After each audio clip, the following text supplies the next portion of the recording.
누군가를 사랑하면서 이 세상을 사랑합니다. 내가 사랑하는 대상은 전부 다 다를지언정 내가 사랑하는 대상과 다른 내 이웃이 사랑하는 대상은 모두 다를지는 모르지만 우리는 분명히 누군가를 사랑하면서 살아갈 때가 많이 있습니다. 우리는 누군가를 사랑하면 그리고 그 사람이 변했다라고 이야기를 합니다. 평소에는 저렇게 행동을 하지 않는 사람인데 저 사람이 뭔가 변했어. 그 모습을 살펴보니 누군가를 저 사람이 사랑하고 있구나라는 것을 발견하게 될 때가 있다는 것이죠.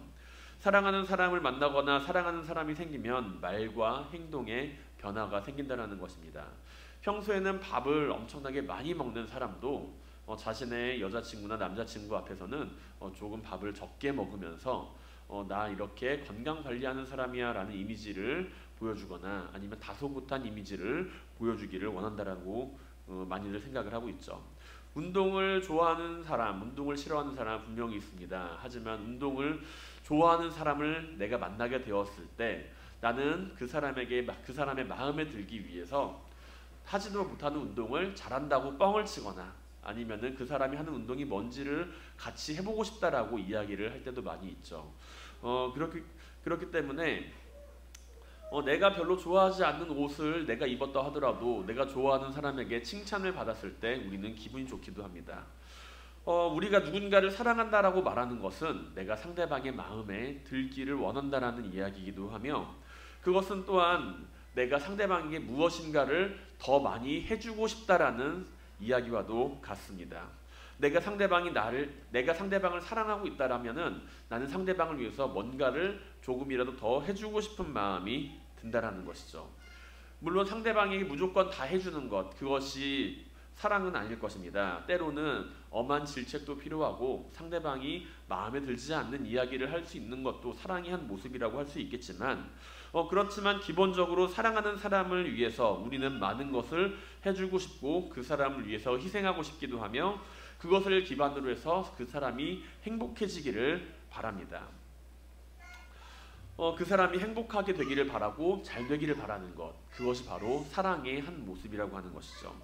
그래서 사랑하는 연인들의 이별이나 헤어짐에 대한 이야기들을 바라보면 그 안에서 내가 상대방을 이렇게 많이 사랑하고 있기 때문에 도리어 나는 이별을 선택합니다 라는 것을 우리는 드라마에서 종종 볼 수가 있습니다.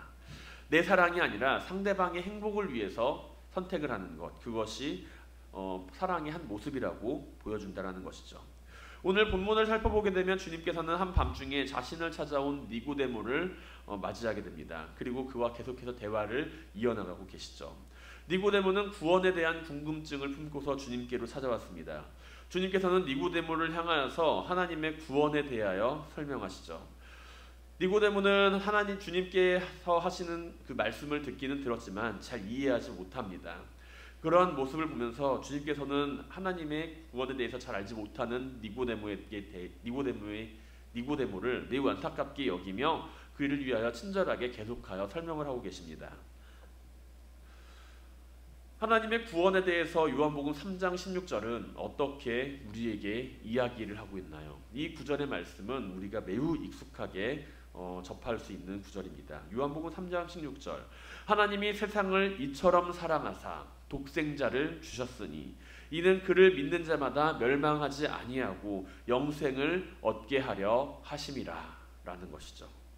주님께서 하신 이 말씀에 대해서 우리는 매우 익숙하고 매우 친밀하게 받아들이고 있습니다. 그리고 이 말씀을 성경 안에서 나타나는 하나님의 구원의 길, 복음의 핵심 진리라고 이야기를 하고 있죠. 그 이유는 이 한 구절 안에서 우리는 하나님께서 보여주신 구원의 모습, 그 모습 가운데 세 가지 중요한 사실을 함께 발견할 수가 있기 때문입니다. 하나님이 세상을 이처럼 사랑하사 독생자를 주셨으니 이는 그를 믿는 자마다 멸망하지 않고 영생을 얻게 하려 함이라. 첫 번째로 하나님은 이 세상을 사랑하는 분이라는 것입니다. 하나님은 이 세상을 사랑하신다는 것이죠. 하나님이 세상을 이처럼 사랑하사 하나님께서 세상을 향하여 어떤 마음을 품고 계시는지를 이야기해주고 있습니다. 단편적으로 보여주는 문장이라고 할 수가 있습니다.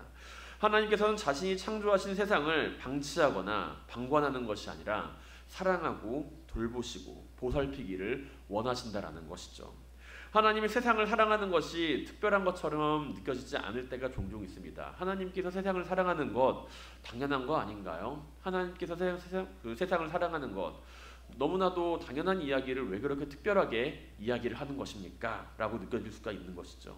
그러나 한번 생각해 보시길 바랍니다. 내가 만든 작품과 내가 만든 물건에 대해서 우리가 끝까지 애착을 가지고 살아가는 경우는 과연 얼마나 되나요?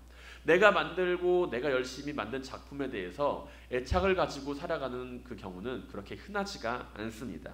특별한 애정이 없이는 불가능하다는 점이죠. 아무리 내가 예쁜 도자기를 빚고 아무리 내가 예쁜 클레이를 만들었다고 하더라도 우리는 그 모두를 동일하게 특별하게 여기지는 않습니다. 마음에 드는 것도 있고 들지 않는 것도 분명히 있죠. 특별히 마음이 가는 작품이 있기 마련입니다. 좀 고생해서 만들었다거나 아니면 저것을 만들었을 때 뭔가 특별한 이야기가 있다라고 하거나 그럴 때 우리는 그 작품에 대한 뭔가 특별한 마음이나 애정을 가지게 된다는 것이죠. 그렇다고 해서 그 작품이 끝까지 애지중지하면서 바라보는 것 또한 아닙니다. 시간이 흐르게 되면 나의 실력이 점점 올라가게 되고 뭔가 점점 내가 더 좋은 것들을 만들게 되었을 때 우리는 전에 있던 작품보다 새로운 작품, 그것에 대해서 더욱 큰 마음을 쏟게 되기 마련입니다. 비싼 돈 주고 산 핸드폰이나 자동차, 집이나 특별하게 생각되고 애정을 품게 되는 여러 가지 물건들, 내가 만들지 않고서도 우리는 많은 물건들을 접하게 되는데 그런데 그 마음이 내가 그 물건을 좋아했던 그 마음이 길어봐야 3개월이면 끝난다라고 하는 것이죠. 3개월이 지나면은 새로 나왔던 휴대폰이라고 여겼던 것이 그렇게 애정을 갖고 품었던 그 물건이 바닥에 굴러다니기도 하고 침대 한 구석에 처박혀 있기도 합니다. 자동차 내부는 3개월이 지나면은 모래가 쌓이고 그리고 쓰레기가 점점 쌓여 있는 것처럼 보이기도 합니다. 우리가 애정을 가지고 처음에는 그것을 마주했다고 하더라도 시간이 지나면서 그 애정은 점점 식어지게 마련이라는 것이죠. 그런데 만약에 그토록 시간이 지났는데도 불구하고 내가 아직도 그 물건에 대해서 애착을 가지고 있고 애정을 가지고 있다라고 하는 것은 왜일까요? 내가 시간이 1년이 지나고 2년이 지나고 3년이 지났는데도 내가 분명히 소중하게 여기는 물건이 있다라고 한다면 그것은 왜 그럴까요? 나는 그 물건을 특별하게 여기는 것이 아니라 그 물건에 담긴 사연이나 사건을 특별하게 여기고 있기 때문입니다. 내가 아무리 값싼 물건이라고 하더라도 거기에 특별한 사연과 사건이 함께 담겨져 있다라고 한다면 버리지 못하고 그 애정을 가지고 보관하게 된다는 것이죠. 아무리 비싸지 않은 물건이라고 하더라도 부모님이 나에게 선물해 주신 물건, 그런데 그 부모님이 그 선물을 해주시고 돌아가셨어요. 그렇다면 어떻게 될까요? 그 물건을 우리는 함부로 버릴 수가 없습니다. 마치 부모님께서 남겨주신 마지막 유품처럼 여겨지게 될 수도 있죠. 사랑하는 아이가 대회에 나가서 처음으로 받아온 상장과 그림은 그 작품의 가치 유무를 떠나서 한동안 집에 계속해서 전시가 되어 있습니다. 그 작품에 대한 애정이 아니라 그 아이가 그 작품을 그려와서 상을 받았다라고 하는 그 사건이 그 작품의 가치를 부여한다라는 것이죠. 하나님이 세상을 이처럼 사랑하사라고 할 때, 하나님이 세상을 이처럼 사랑하사라고 이야기를 할 때 우리는 그 사랑에 대해서 과연 어떻게 생각을 하고 있나요? 하나님께서 이 세상을 창조하셨으니까 당연히 이 세상을 사랑하는 것이 맞아라고 이야기하는 것이 아닙니다. 사연이 크면 클수록 그 안에 담긴 스토리가 크면 클수록 우리는 더욱 큰 가치를 그 안에 부여하게 된다는 것이죠. 사랑이라고 하는 것, 그 가치가 부여받게 된 것은 하나님께서 이 세상을 창조하셨기 때문인데 그렇다라고 한다면 하나님께서 이 세상을 창조하신 그 사건은 단순히 우리가 무엇인가를 빚고 무엇인가를 만들고 무엇인가를 내가 사는 그 행위와는 다른 하나의 사랑이 담긴 특별한 행위라는 것을 우리는 알 수가 있습니다. 하나님이 세상을 이처럼 사랑하사 그 안에서 우리는 내 자신이 특별한 사건을 함께 가지고 있는 존재라는 것을 발견하게 된다는 것이죠. 하나님께서 나에게 애정을 가지시는 것, 하나님이 우리에게 애정을 가지시는 것, 하나님이 이 세상을 사랑하고 계시는 것, 그것은 자신이 만든 작품으로서 이 세상을 사랑하는 것이 아니라 자신이 손으로 만든 그 피조물 안에서 하나님은 특별한 애정을 품고 계시다라는 것입니다. 그 안에는 사연이 있고 사건이 있습니다. 하나님이 창조하신 그 창조의 질서 안에서 하나님께서 만드신 그 창조의 사건 안에서 우리는 내 자신이 특별한 존재로 하나님께 사랑받는 존재로서 만들어졌다라는 사실을 발견하게 된다는 것이죠. 바로 우리는 바로 그 특별한 존재입니다. 특별한 사랑은 물건이 아닌 사연을 담고 있는 사랑입니다. 하나님의 창조의 사건을 가지고 내가 하나님께 창조받은 사람이라고 하는 것을 기억하며 살아갈 때 우리는 하나님이 세상을 이처럼 사랑하사 라고 하는 그 말에 좀 더 깊은 의미를 발견할 수가 있다는 것이죠. 우리는 하나님께서 창조하신 이 세계와 그 안에서 살아가는 특별한 존재입니다. 단지 만물의 영장으로 창조되었고 하나님께서 생육하고 번성하라 이 땅의 청지기로서의 역할을 부여받았기 때문에 특별한 존재가 아니라 하나님께서 우리를 창조하시는 그 때부터 우리는 이미 하나님 안에서 특별한 존재였다는 것이죠. 그 사건으로 말미암아 우리는 하나님께 특별함을 부여받았습니다. 이 세상을 살아가면서 우리의 삶 안에서 내가 소중한 사람이고 당신이 소중한 사람이라는 사실을 기억하며 살아가시길 바랍니다. 하나님 안에서 우리는 특별한 사람입니다. 하나님의 사랑을 받았다라는 것은 하나님께서 이 세상을 사랑하신다라는 것은 그만큼 우리가 얼마나 특별한지를 이야기하고 있다는 것이죠. 하나님 앞에서 특별한 존재로서 이 세상을 살아가는 모든 성도님들이 되시기를 주님의 이름으로 간절히 축원드립니다.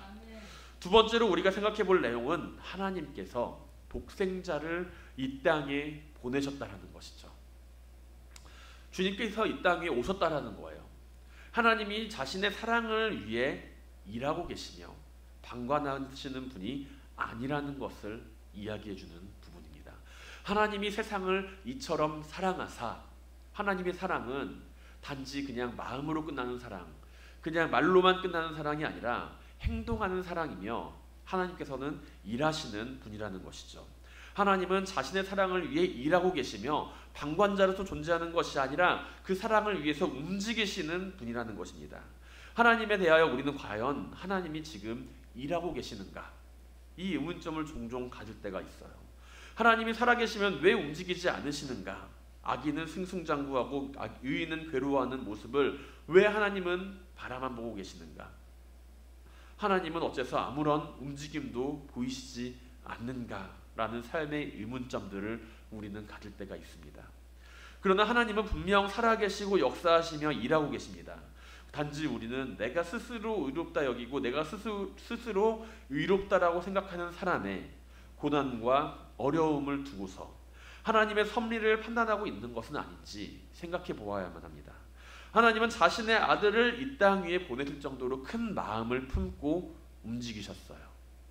하나님은 자신의 아들을 이 땅 위에 보내실 정도로 큰 마음을 품고 움직임을 보여주셨습니다.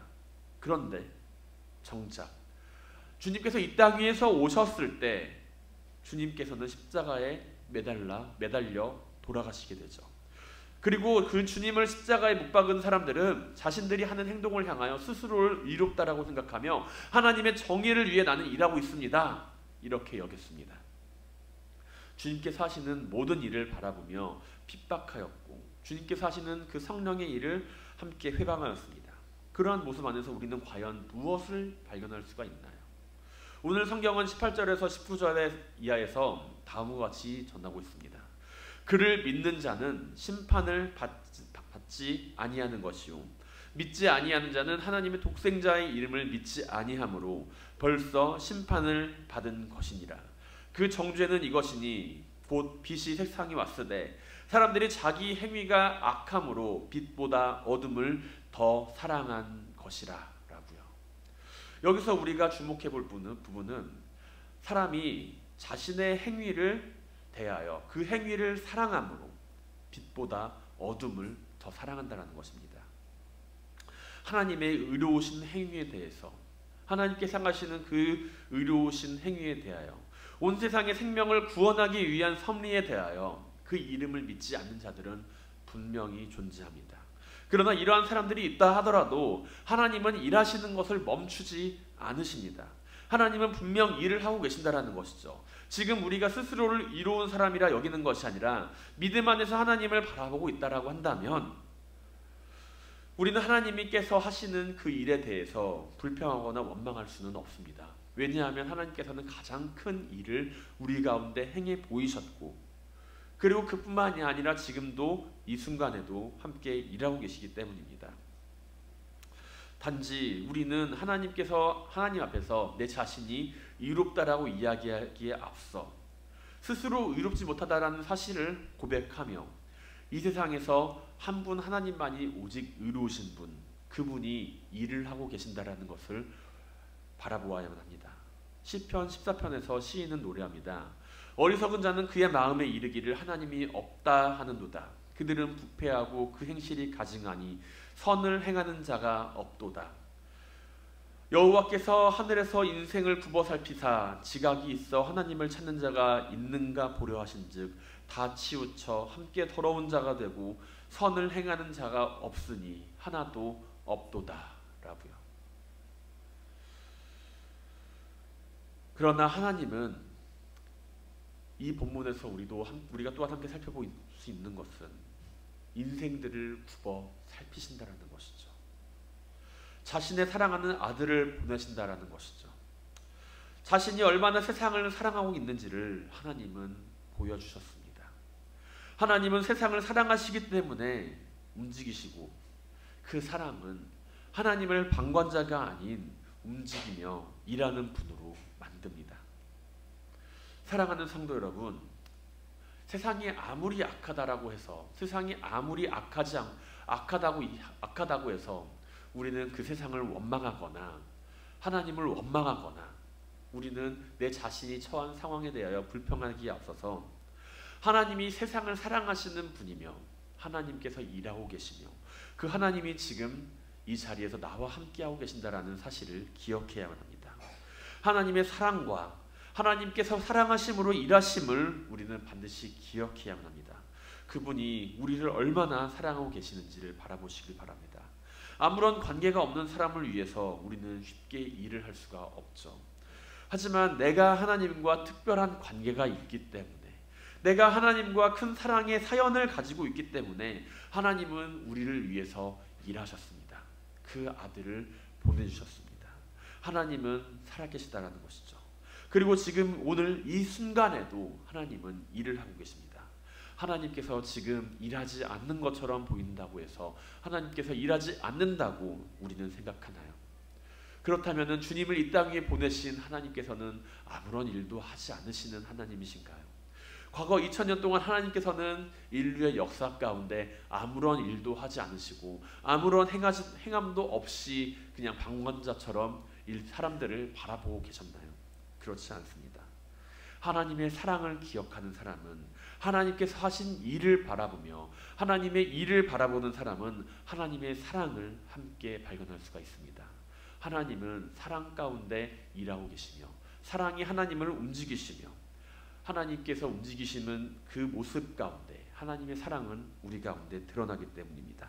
하나님의 사랑을 기억하며 오늘 우리를 위해 일하고 계시는 하나님을 신뢰하게 되기를 주님의 이름으로 간절히 축원드립니다. 세 번째로 우리는 하나님의 초청에 대해서, 그 초청에 대해서 응답할 수가 있어야만 합니다. 하나님께서는 세상을 사랑하세요. 그리고 자신의 아들 독생자를 이 땅에 보내주실 정도로 일을 하고 계십니다. 과거에도 그리고 지금 이 순간에도요. 그렇다면은 그 다음에 해야 할 일은 하나님께서 그 행하시는 그 행위에 대해서, 하나님께서 하시는 그 일에 대해서 우리는 응답할 수 있어야 한다는 것이죠.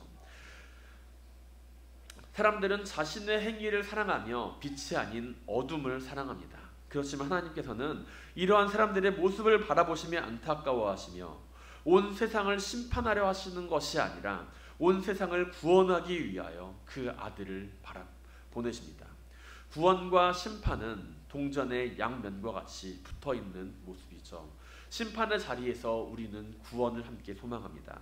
하나님은 의로우신 하나님이시기에 그 심판의 자리를 없이 하지는 않으십니다. 하나님께서 그 사랑을 이야기를 하면서 하나님께서 그 사랑으로 모든 사람을 구원하시기를 원하지만 하나님께서는 분명 진노하시는 하나님이시며 심판하시는 하나님이시라는 것이죠. 단지 그 사랑을 가지고서 우리는 그 사랑 안에서 심판의 자리를 피할 수 있는 방법을 찾을 수가 있고, 우리에게 하나님께서는 그 방법을 계속 제시해주고 계십니다. 당시의 유대인들은 로마의 압제로부터 자유로워지기를 원했습니다. 로마에게서 자신들을 구원하고 이방인들을 물리칠 심판의 메시아를 고대하였습니다. 그들이 생각하는 심판의 메시아는 로마를 물리적으로 무찌르고 그 안에서 자신들을 로마의 폭정에서 구해주는 하나의 왕과 같은 존재였죠. 하지만 주님께서는 이들을 향하여 구원의 메시지를 선포하십니다. 이는 그를 믿는 자마다 멸망하지 않고 영생을 얻게 하려 하시기 위함이죠. 하나님은 이 세상을 그리고 우리를 사랑하시고 특별하게 여기시며 그 아들을 보내주셨습니다. 그리고 그 사실에 대해서 우리는 어떻게 반응을 해야 하는지를 알고 있습니다. 사랑하는 사람을 향하여 우리는 많은 것을 해주고 싶지만 그것에 대한 반응은 상대방이 해야만 합니다. 아무리 내가 상대방을 사랑한다고 해서 맛있는 음식을 제공을 하고 멋진 옷과 좋은 집에서 살게 해주고 싶다고 하더라도 사랑하는 사람이 거기가 싫어요, 나는 싫어요 라고 이야기를 하면서 뛰쳐나오고 거부하고 입을 벌리지 않는다라고 한다면 아무리 좋은 것을 준비를 해도 나는 상대방을 치워주지 못한다라는 것이죠. 그렇기 때문에 물가로 말을 끌고 갈 수는 있어도 그 물에게 억지로 물을 먹일 수는 없다라는 이야기도 있습니다. 하나님은 자신의 아들을 이 땅에 보내셨습니다. 그리고 그 목적은 죄에 빠져 죽게 된 인생들을 구원하시기 위함입니다. 성경에서 기록된 것과 같이 모든 사람은 죄 가운데 있어서 멸망을 피할 수가 없는 상태였는데 하나님께서 그 길을 열어주셨다라는 것이죠. 절망 가운데 희망을, 사망 가운데서 생명을 보여주셨지만 아무런 반응을 보이지 않거나 그 말을 믿지 않는 사람은 그 선물을 열어볼 수가 없습니다. 예수를 믿기만 하면 구원을 받는다. 내가 주님을 나의 구세주로 고백만 하면은 나는 구원을 받는다. 그 사실은 아주 쉬운 일입니다. 하나님은 여기에 어떠한 조건이나 요구를 걸어놓지 않으셨어요. 너가 과연 예수를 어느 정도로 믿음으로 고백해야 할지, 너가 과연 11조를 얼마나 해야 할지, 헌금을 얼마나 해야 할지, 성경을 몇 독을 해야 할지 그것을 제시하기에 앞서서 하나님께서는 예수를 믿기만 하면 구원을 받는다.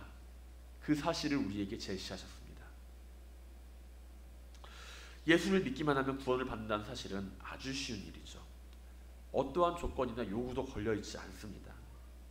그저 믿기만 하면 된다는 거예요. 그러나 많은 사람들은 이 사실을 두고서도 인정하지 않고 의심하며 거부함으로써 절망 가운데 빠져 헤매고 살아가고 있습니다. 이들이 가지는 질문은 아마도 단순하게 생각하면 한 가지일 겁니다. 그것으로 충분한가? 왜 충분하지? 다른 뭔가가 더 필요하지 않겠어? 내가 예수를 주로 고백하기만 하면 구원을 받는다는 그 사실 밖에 다른 무엇이 더 필요하지 않겠어? 그러한 이야기인 것이죠. 그래서 사람들은 자신들이 조금 더 구원에 대한 확신을 가지기를 원하며 스스로가 납득할 만한 이유를 찾습니다. 내가 예수를 주로 고백하는 것 외에도 다른 무엇인가가 필요하다라고 생각하기 때문에 그들은 조금 더 다른 것들을 찾고 다른 구원의 모습을 찾으며 스스로가 납득할 만한 이유를 제시하는 사람들을 찾아서 몰려듭니다. 아니 땡 굴뚝이 연기가 나지 않는다고 생각을 하고 이 세상에 공짜는 없다라고 생각을 하죠. 어떠한 이유를 찾아서라도 정확한 원인을 이성적으로 생각하지 않는다면, 이성적으로 이야기하지 않는다면 납득하기 어렵다라고 이야기를 합니다. 그러나 한번 생각해 보시기 바랍니다. 이 세상에서 우리가 살아가는 것 가운데 모든 것을 전부 다 이해하고 살아가고 있나요? 그렇지 않다는 것이죠. 숨을 쉬며 살아가는 매 순간에도 나의 공기가 얼마나 내 삶을 살아가게 해주는지, 얼마나 그 공기 안에 들어있는 성분이나 아니면 그 공기가 내 폐 속에서 어떻게 활성화돼서 움직이고 있는지 그렇게 생각을 하면서 숨을 쉬는 사람이 있나요?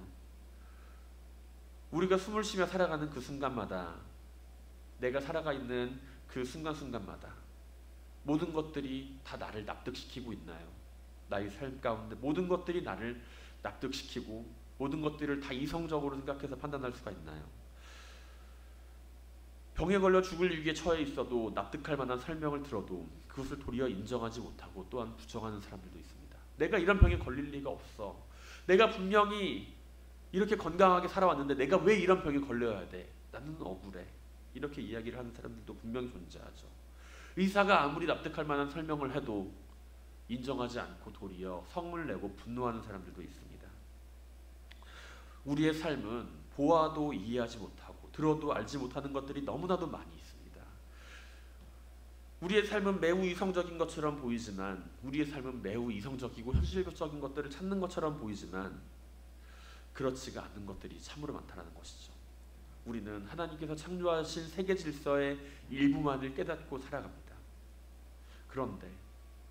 그런데 그러한 하나님에 대하여, 그 구원의 질서와 경륜에 대하여 하나님께서 인류를 구원하기 위해서 계획하신 일과 그 일이 너무나도 쉽고 간단하다라고 하는 그 이유로 그 일을 믿지 않고 희망을 가지지 않는 것은 우리가 살아가는 그 삶에 있어서 너무나도 어리숙하고 내가 생각하기에 너무나도 어리석은 모습 아닐까요? 만일 하나님의 심판이 우리 가운데 일어난다라고 한다면 누가 과연 그 심판의 자리를 벗어날 수가 있겠습니까? 내가 벗어날 수가 있을까요? 아니면 이 자리에 모인 우리가 함께 벗어날 수가 있을까요? 그럼 반대로 하나님의 구원을 이룰 수 있는 사람이 누구라고 이야기를 한다면 우리는 과연 누가 그 구원을 이루어 간다라고 생각을 할까요? 내가 그 구원을 이룬다고 생각을 하십니까? 우리가 그 구원을 함께 이루어 간다고 생각을 하십니까? 심판이라고 하는 것은 타인을 정죄하게 만듭니다. 하나님께서 이 세상을 심판하시기 위해서 그 아들을 보내셨다라고 한다면 우리는 누구나 서로가 서로를 정죄하면서 이 세상을 살아가게 될 것입니다. 하나님께서 이 세상을 심판하기 위해서 그 아들 독생자를 보내셨다라고 한다면 우리는 그 아들 앞에서 다른 사람을 정죄하며 저 사람이 잘못했어요, 저 사람이 잘못했어요, 하지만 나는 하나님 앞에서 이런 거 잘했어요 라고 하면서 자랑을 하며 살아가겠죠. 하지만 하나님께서는 이 세상을 심판하기 위해서 독생자를 보내신 것이 아니라 구원하기 위해서 독생자를 보내셨다라고 이야기를 합니다. 구원 앞에서, 하나님께서 이루시는 그 구원 앞에서 우리는 서로를 정죄하는 것이 아니라 스스로가 겸손하게 자신을 돌아보는 삶을 살아가게 됩니다. 나는 과연 하나님께 구원받을 만한 사람인가? 라는 사실을 두고서요. 과연 우리는 무엇을 바라보며 희망을 삼게 하나요? 하나님께서 이 세상을 사랑하며 우리에게 해주신 그 초청 가운데, 하나님의 심판이 아닌 그 구원으로서의 그 초청 가운데 과연 우리는 어떠한 모습을 바라보며 희망을 상기합니까? 하나님께서 믿는 자들에게 구원을 약속하고 계시다는 사실에서 우리는 우리의 삶에 희망을 발견할 수가 있나요? 아니면은 하나님의 심판이 도래하지 않는다라는 사실 앞에서 우리는 희망을 발견할 수가 있나요? 인류가 만든 과학이나 이데올로기에 소망이 있다라고 생각을 하십니까? 하나님께서 이루시는 그 심판 앞에서 우리가 희망이 있다라고 생각을 하십니까? 우리가 가질 수 있는 희망, 그것은 오직 예수 그리스도 안에서 이루어지는 구원뿐입니다. 이 세상에서 예수 그리스도를 대신할 것은 아무것도 없습니다. 그 이름을 믿는 자는 구원을 받고 하나님 안에서 새로운 피조물로서 세상을 살아가게 된다. 그 사실은 우리의 삶을 돌아보게 만들며 내 삶을 하나님 앞에서 겸손하게 그리고 또한 감사하며 살아갈 수 있도록 만듭니다. 주님만이 희망임을 기억하시길 바랍니다. 오직 예수 그리스도 그 이름만이 우리의 삶의 희망이라는 사실을 반드시 기억하시기 바랍니다. 다른 어떤 것이 아닌 주님 안에서 우리의 삶의 희망을 발견하게 되길 주님의 이름으로 간절히 소망합니다.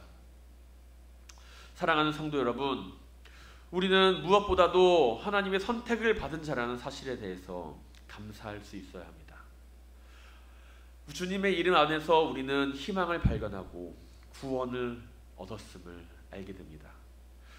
우리는 그 사실을 충분히 입증할 수가 있습니다. 우리를 불러서 자녀 삼아주신 하나님의 뜻을 알고 그 삶에 충실하게 살아가시길 바랍니다. 하나님의 은혜와 사랑을 세상에 나타내시길 바랍니다. 하나님이 세상을 이처럼 사랑하사 독생자를 주셨으니 이는 그를 믿는 자마다 멸망하지 않고 영생을 얻게 하려 하심이라. 진리를 따르며 빛으로 나아가시며 주님 안에서 함께 기쁨과 영광을 누리시길 바랍니다.